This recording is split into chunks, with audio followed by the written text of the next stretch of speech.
Hello guys, in our last section we tried to work with Twitter Bootstrap embedded into the Yi2 framework.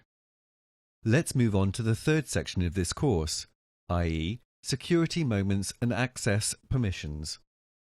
One of the most important features of high-loaded and complex web application is its reliability and stability.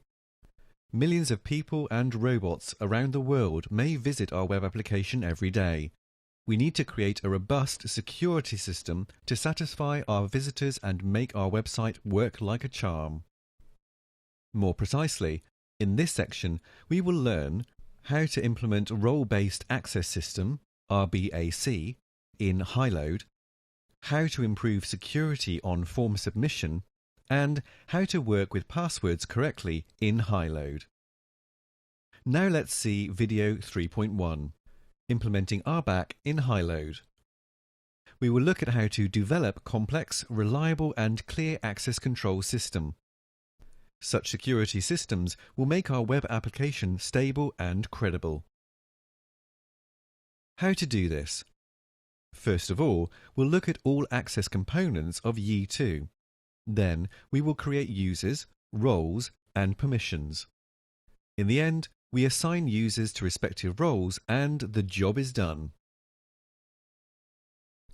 We can find there is a great explanation of Yi2 access control components at the page www.yi-framework.com/doc-2.0/guide-security-authorization.html. Thus, we can use either access control filter, ACF, or role-based access control, r1bc. ACF is more suitable for smaller sites, which do not require complex access control system. r1bc provides much more flexible access. Feel free to read the basic concepts to understand it clearly. There are two components in Yi2 framework to manage in r1bc. PHP Manager stores all the info in .php files, and DB Manager stores all the info in the database. Storing the user rights in .php files requires each change to r1bc system or user roles to be committed to Git and then deployed to VPS, automatically using hooks or manually using FTP, which is not too convenient. That is why most developers choose to use DB Medium for r1bc data storage. Let's use DB Manager component. I have previously added 3 users with usernames admin, moderator and author. They all have their respective rights on high-load news site. We will use a hierarchical structure of users' rights, so they will have rights such as unregistered user can view posts and categories. Author has unregistered user rights and he can also create posts. Moderator has author rights and in addition he can update and delete posts, create and update categories. Admin has moderator rights and he can also delete categories in addition to that. Let's move on to the Building Authorization Data section on Yi's page. I have already created authorization tables in database with migration, which are specified on the same manual page.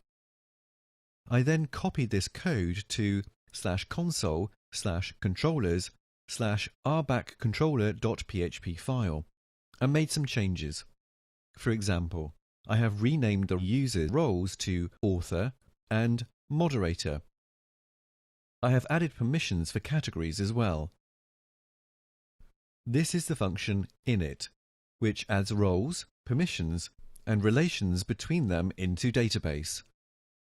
There is also a function called assign, which assigns users to their roles so that our r1bc is ready to use. This r1bc-controller.php file will be used to run commands from the console. Let's see how it works.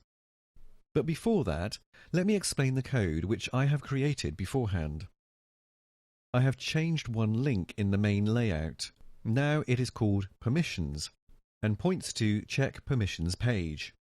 Then I have added auth manager to /common/config/main.php file.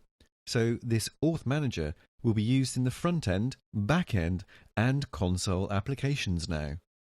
The default role is guest. Each user who visits our site is assigned this role and its permissions automatically. Also, I have added action check to /backend/controllers/sitecontroller.php. This is the page which tests all our permissions for all the users. First of all, we take all the users and all the permissions from the database.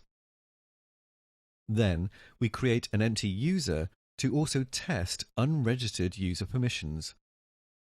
Finally, we send all data to the view check permissions and render the page. In the view, we have two nested loops, outer for the users and inner for permissions. If some user has a permission, we show green yes title and red no vice versa. So now let's go to test our permissions. Click on Permissions link at the top of the page. There are just 4 users and no permissions.